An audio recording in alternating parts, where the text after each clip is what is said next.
morning. Welcome to ThreatTraq Essentials. I'm here with Karen Simon today. How are you, Karen? Great, John. You? Great.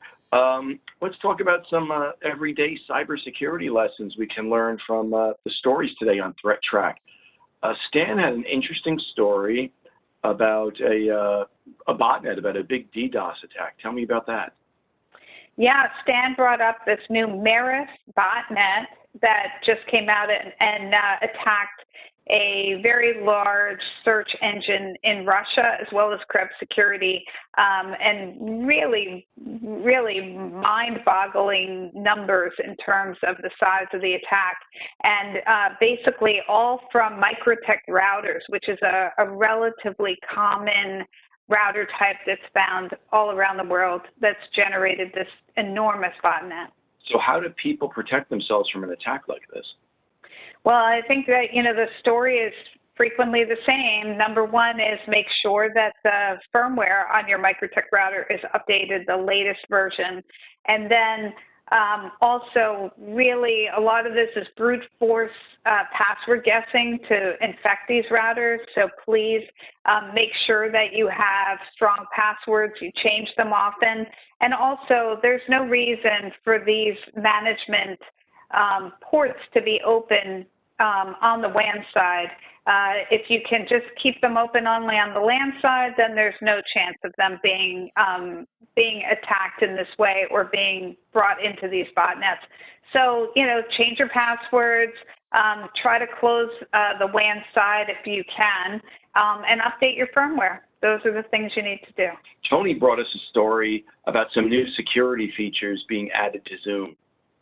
Yeah, Zoom has been criticized in the past about their lack of security responses, but they've really kind of started stepping up on the plate. They're really stepping up, and they announced 3 different upgrades to be able to help with identity protection. Also, they're doing some encryption end-to-end, as well as by bringing your own keys, and a couple of other elements that you can do. Again, these are security items that anybody can use with the latest version of Zoom. So you want to make sure you're using that latest version.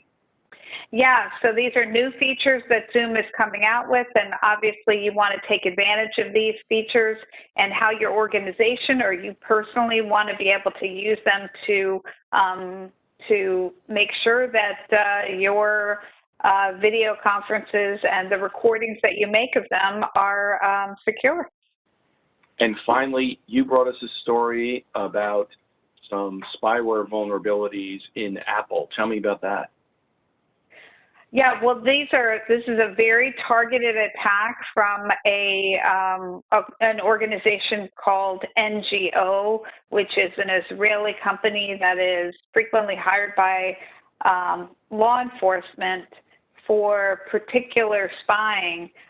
But this particular spyware feature, which was exploited in Apple, was very troubling. And so Apple released an update to their software to ensure that you could protect against this, because the spyware was embedded with just receiving a picture.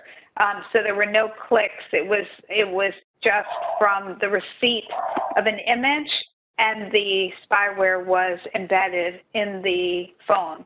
So again, what you need to do here is just go make sure you update your Apple devices. Well, absolutely. That's great advice, Karen. And thank you all for watching. If you want to keep up with great advice like this every week, like and subscribe below. And if you want to take a deeper look at any of these stories, click on them and watch them in their entirety. And we'll see you next time.